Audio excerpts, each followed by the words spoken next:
দিনটা গেল, কি দিন গেল? গঙ্গা স্নান, তাই তো?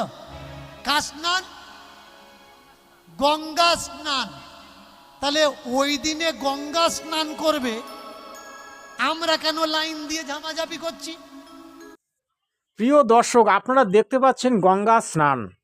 এই গঙ্গা স্নানের উদ্দেশ্য কি এবং গঙ্গা স্নান করলে কি উপকার হয়?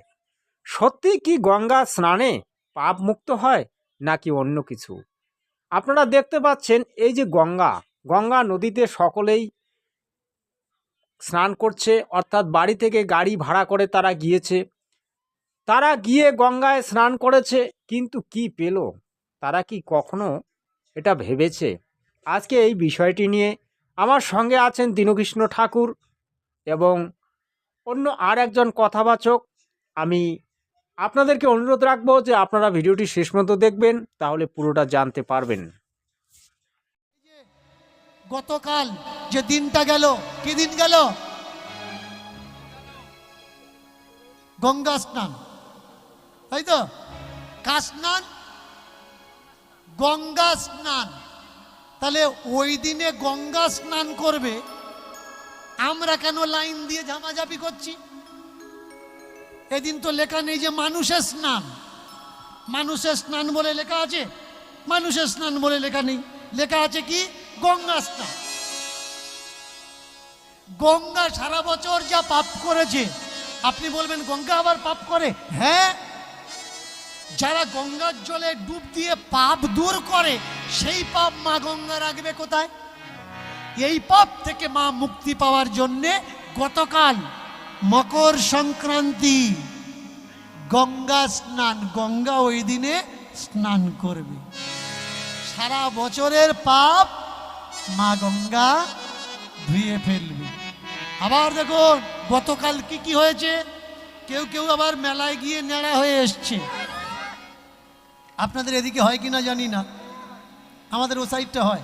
যাবেন যে এলাহাবাদ থেকে আরম্ভ করে হরিদ্বার, যেখানে চলে যাবেন, কম খরচে পিণ্ডদান, কম খরচে আগুন ছাড়ানো, কম খরচে শ্রাদ্ধ করা। কেমন? যদি কেউ গুরুমন্ত্র না নেয় তার হাতে সেবা গ্রহণ করব না, তার প্রমাণ আমার মা।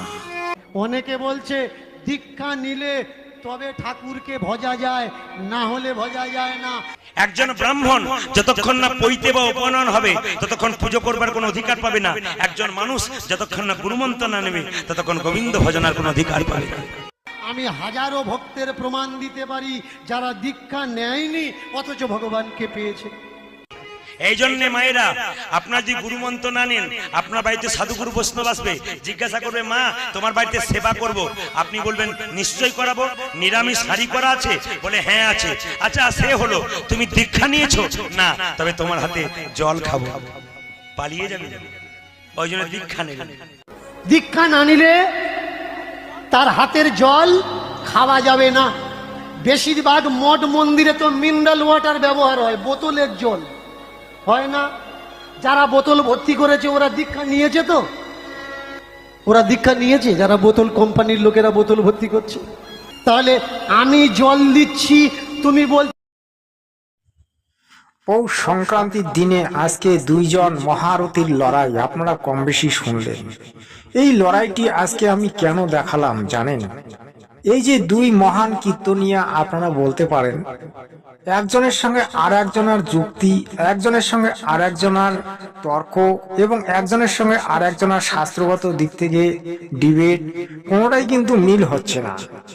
একদিকে প্রদীপ পাল বলছেন যে ভগবানের পূজা করতে গেলে আপনাকে দীক্ষা নিতে হবে, অপর কীর্তনিয়া বলছেন না, যদি আপনি ভগবানের পূজা করেন তাহলে আপনার দীক্ষা না নিলেও চলবে। কিন্তু কোনটা সঠিক সেটাই আজকের মূল বিষয়। তাহলে দর্শক আপনারা শেষ পর্যন্ত দেখবেন, বিষয়টি ক্লিয়ার হবে।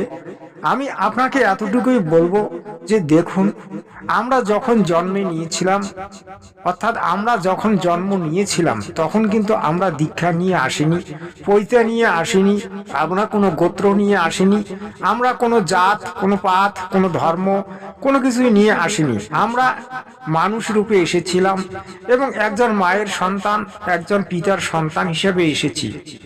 যখন আমরা পৃথিবীতে আসলাম তখন আমরা কি দেখতে পেলাম? আমার মা আছে, আমার বাবা আছে, আমার কাকা আছে, খুড়ো আছে, আমার আত্মীয় স্বজন আছে। এদেরকে শ্রদ্ধা করতে হবে, এদের কথা অনুসারে চলতে হবে, এদের কাছ থেকে শিক্ষা নিতে হবে। এটাই কিন্তু আমরা দেখতে পেয়েছি। আজ যারা আমাদেরকে দীক্ষার কথা বলছে, শিক্ষার কথা বলছে, গুরুর কথা বলছে, পৈতা নেওয়ার কথা বলছে, শ্রীকৃষ্ণ ভগবানের কথা বলছে, বাস্তবে কি সেই জন্ম মুহূর্তে আমরা সেগুলো পেয়েছিলাম? না ভাই, পাইনি। তাই আমি বলবো যে দেখুন, আসলে আদিগুরু পিতামাতা আর গুরু হচ্ছে দীক্ষাদাতা, অর্থাৎ আসল গুরু হচ্ছে পিতামাতা। যে পিতামাতার সেবা করে তার সর্বদেবতার সেবা করা হয়, সর্বদেবতার পূজা করা হয়। এতে কোনো ভুল নেই। কোনো পণ্ডিত বা কোনো সন্ত বা কোনো মহন্ত এই বিষয়ে কোনো ভুল দেখাতে পারবে না। তাই দেখতে থাকুন। কৃষ্ণি তোর হাতে খাবো না, আর 1 লিটার জল 30 টাকা দিয়ে কিনে খাচ্ছ, তখন ঢুকছে কি করে? তখন তো বলছো না যে দীক্ষা নেয়নি এ জল আমি খাবো না। চমৎকার দেখুন, আপনি এদের রান্নাঘরে উঠতে পারবেন না। কেন? আপনি দীক্ষা নেননি। আপনার গুরু মন্ত্র হয়নি। চমৎকার বিষয়, গুরু মন্ত্র হয়নি বলে আপনি ওদের রান্নাঘরে ঢুকতে পারবেন না। গুরু মন্ত্র হয়নি বলে আপনি প্রসাদ বানাতে পারবেন না।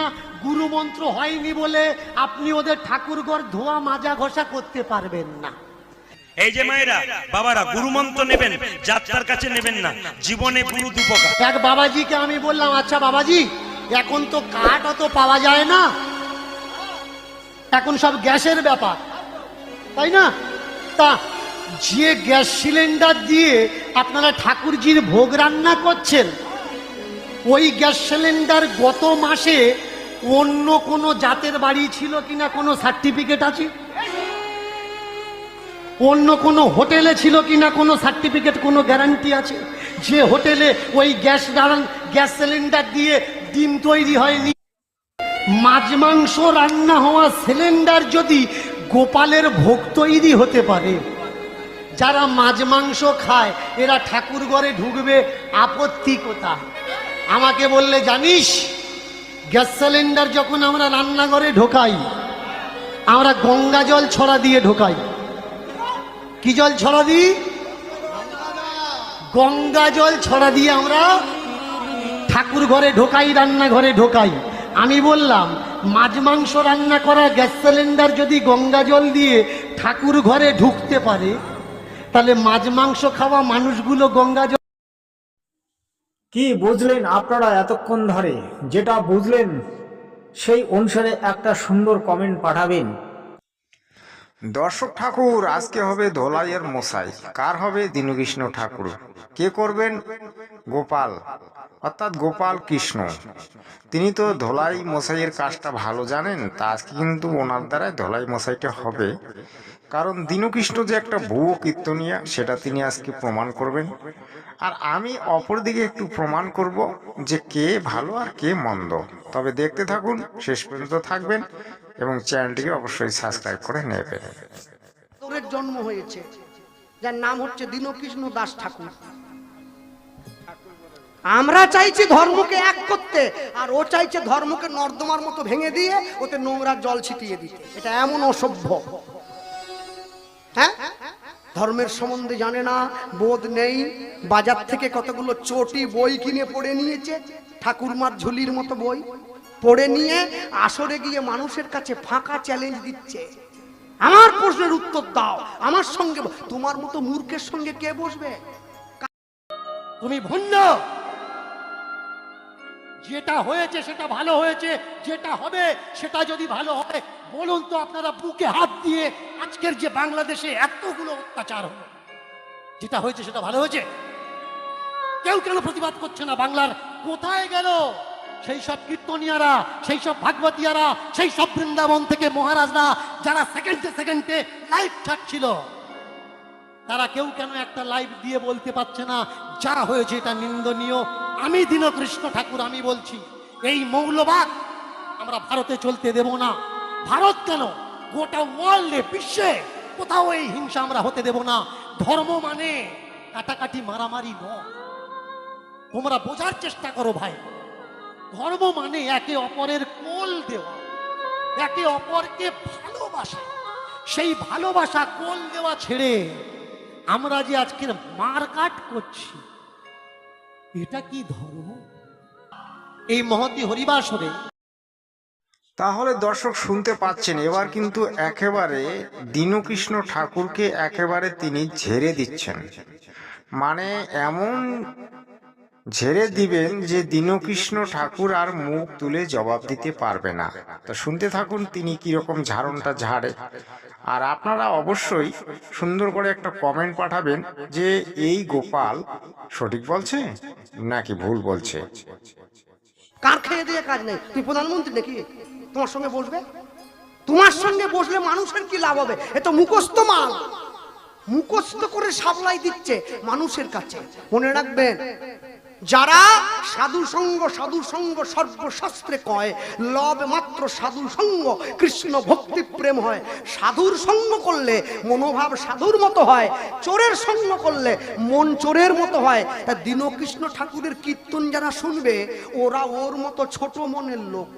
ও কৃষ্ণকে অসুর বলেছে, কৃষ্ণ নাকি অসুর, তাহলে ওর নাম দীনকৃষ্ণ। দিন মানে ছোট, কৃষ্ণ মানে অসুর, ওটা ছোট অসুর।